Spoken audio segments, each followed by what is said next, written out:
Hello dreamers, I hope everyone's having a wonderful Saturday. Past couple videos we've been talking a lot about building. However, today we'll be covering something new.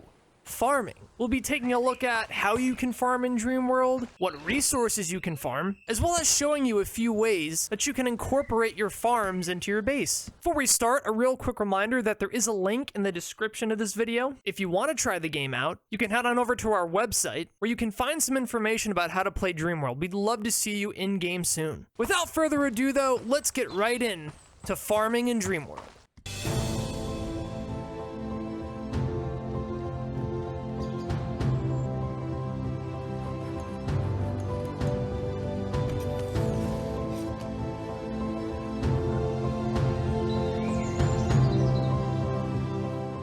To start right off though, let's answer the question of how does one farm in DreamWorld? The answer is easy. All you need is some type of seed. Whether the seed be, from food you farmed or a tree you cut down, any farmable item that can be planted and refarmed again is gonna drop a seed, when you first farm it. Now, do you have to plant materials in the same biome you farmed it? No.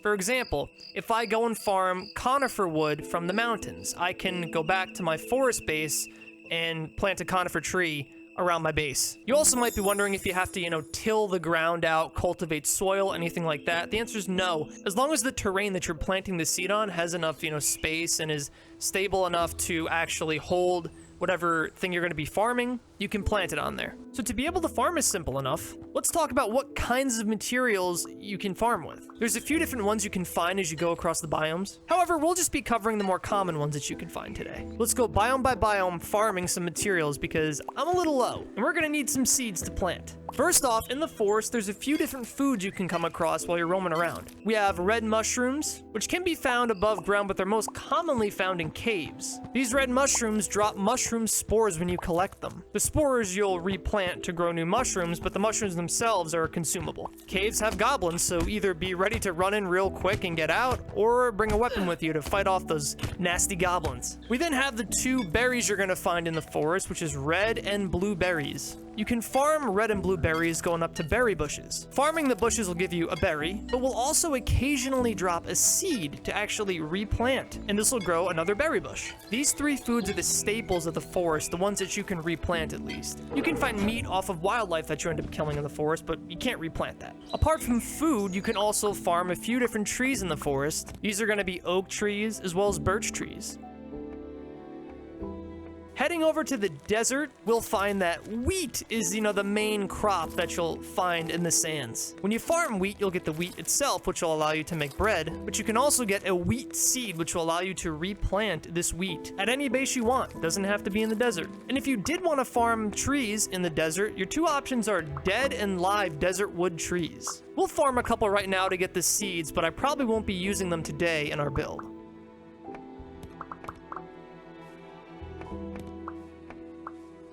Next, if we head to the mountains, we'll start to find very special mushrooms. These are golden mushrooms. Golden mushrooms will give you status buffs as well as reduce incoming fatal damage. They also give off a natural shine, which I love to plant items around my bases that, give off a little bit of a shine. It's natural lighting, and you can also use it, as farming. So I'll be sure to plant these later. Tree-wise in the mountains, you can find both conifer and redwood trees. We have plenty of redwood back at base, as well as redwood seeds. However, I am low on conifer wood, so let's stack up on this. Conifer trees you'll find at higher elevations. Redwood trees will be at lower in the mountains. And lastly, if we head over to the tundra, we'll see another type of shiny mushroom. These blue mushrooms are very similar to, the yellow ones. However, these are going to protect you against magic damage. You can most commonly find them in caves, so let's go caving.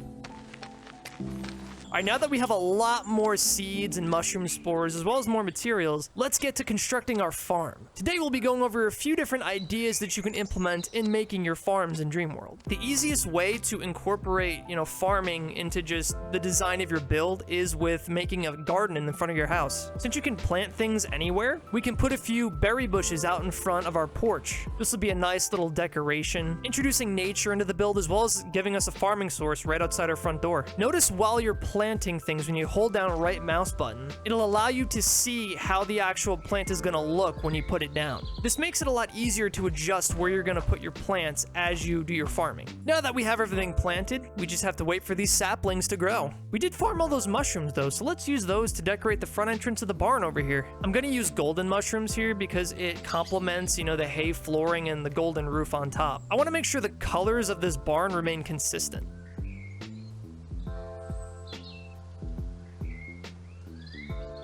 As for the blue mushrooms, we'll put them around this round section of my base that has the cylindrical staircases. I think they'll provide a nice source of light coming in through the cylindrical windows. Also, just be sure when you do plant food that it's spaced out enough. If you try to plant two seeds too close to each other, it's not gonna work. And there you have it. We beautified the front entrances of both of the builds that we made. But planting farmable items as decoration isn't the most efficient way to farm. Let's take a look at another way which you can go about farming, which is by making an enclosed space to farm. For this enclosure, I'm going to use 3 types of wood. That's birch, oak, and conifer wood. Let's get those ready. Now, if you remember in the basics of building video, we had chose to build this build on a hill. And while we could still make the enclosed farm on a hill, it would be a whole lot easier to do it if we flatten out the ground. Doesn't have to be perfect, just has to be even. So here we go. We're gonna do some terraforming again. If we hold the left and right mouse button at the same time, using a shovel, we can flatten the ground. We just gotta make sure that the ground we're flattening doesn't have too much of a difference in terrain. So we might have to do a little bit of shoveling. Let's get our hands dirty.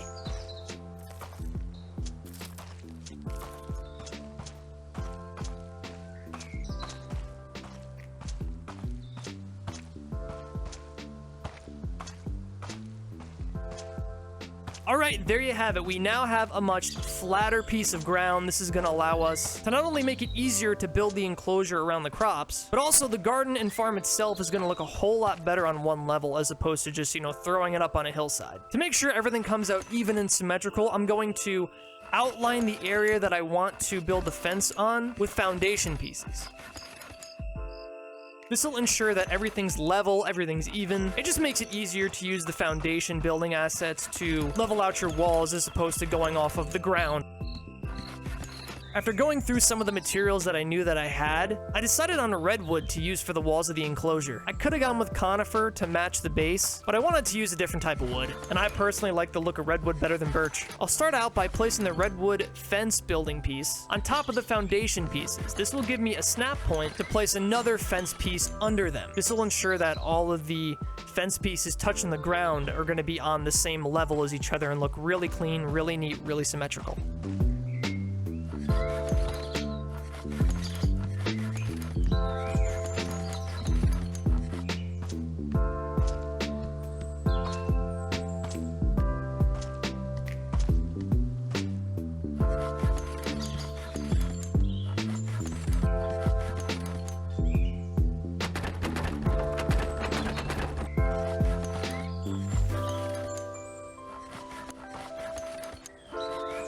Now that the fencing's all in place, let's clean up a little bit of the terraforming, as we can now see what parts of the ground we're going to need to keep and what parts we're going to have to flatten out still.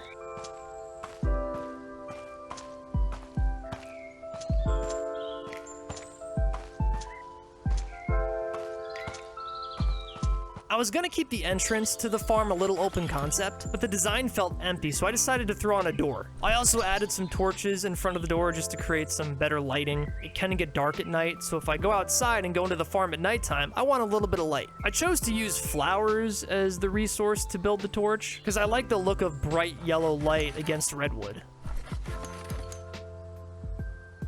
There you have it, we finished the enclosure walls of the farm. Everything's nice and even, everything's at the same height. So now, let's get into the actual farming portion. First, we'll put down a row of blueberry bushes. Make sure that when you plant, you have the seeds equipped in your hotbar.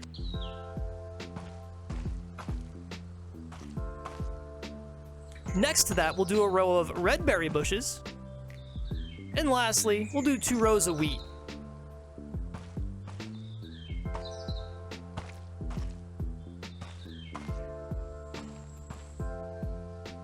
And there you have it. Just like that, we have a nice little enclosed farming area. To add on to this though, let's see how we can mix farming and terraforming. We saw a little bit of this back in our terraforming tutorial video, where we built enclosed tree farm plots. So let's take that idea and twist it a little bit and build it on kind of a bigger scale. When someone discovers my base for the first time, I want them to see trees looming above it, you know, kind of like planted almost on or near the roof. To do this, we're going to use terraforming to build pillars. Pillars of the earth though, so we're going to actually take the ground and raise it to the level of the roof, which will then allow us to plant trees at the same level of my roof.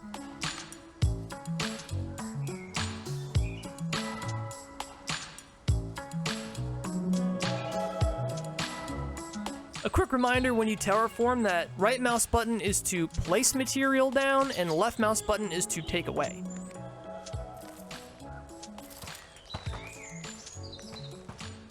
Now that we've cleaned up the pillar, let's take some conifer wood fencing and enclose it.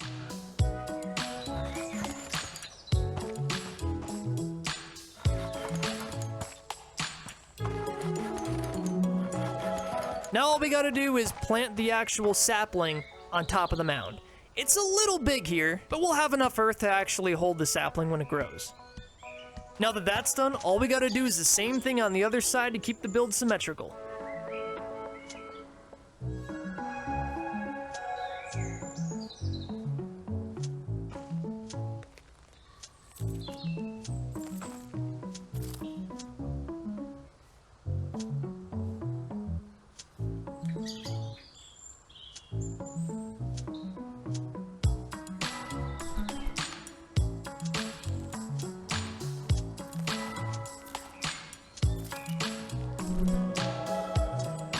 As we're flattening out the tops of these pillars, a little tip is if you need small adjustments made during terraforming, to use your hand to actually pick up or remove things. While we did use a shovel for the majority of the project, that takes away and adds material at a much higher rate than if you use your hand. So a shovel works quicker, but for minor adjustments, I just use my hands.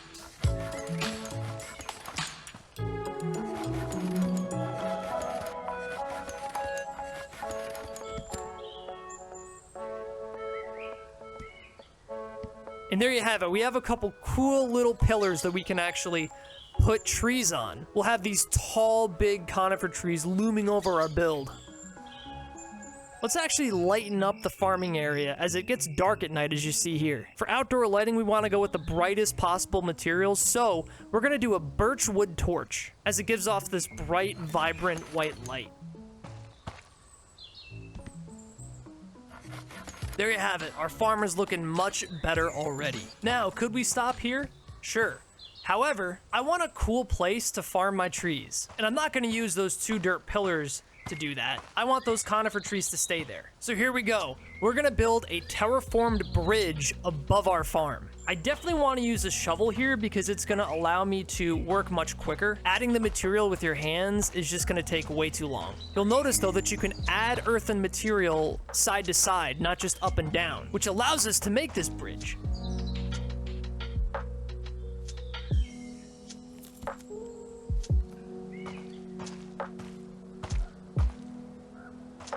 There you go. We were able to extend the earth up, have it go across our farm, completely level, and then connect it back to the ground on the other side. Let's give ourselves even more space though, and make another branching path of earth going the other way, perpendicular to the bridge we have now.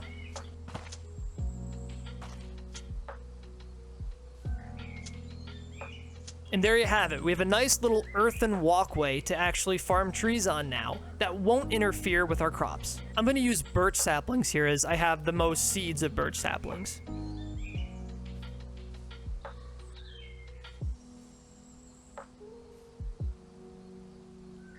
And there you have it, our third project is now done. So using DreamWorld's farming system, we were able to use farming to make outside decorations in front of our base, and then combined with terraforming, we were able to make an enclosed little farm. We were able to raise the ground around our base to plant trees at the level of our roof to also add for decoration. And then we were able to build an actual land bridge above our farm, making a 2-tier farm, giving us more space to plant trees. We hope you enjoyed today's video and learned a little bit more about farming farming in DreamWorld. If you want to hop in game and try out some of these ideas and even expand upon them on a larger scale, we did them today in a smaller scale. Head on down to the description, there'll be a link there to go to our website where you can find out more information about playing DreamWorld. Be sure to subscribe to the channel to stay tuned for more content releasing in the future. And have a wonderful day, dreamers. We hope to see you next time. Bye-bye.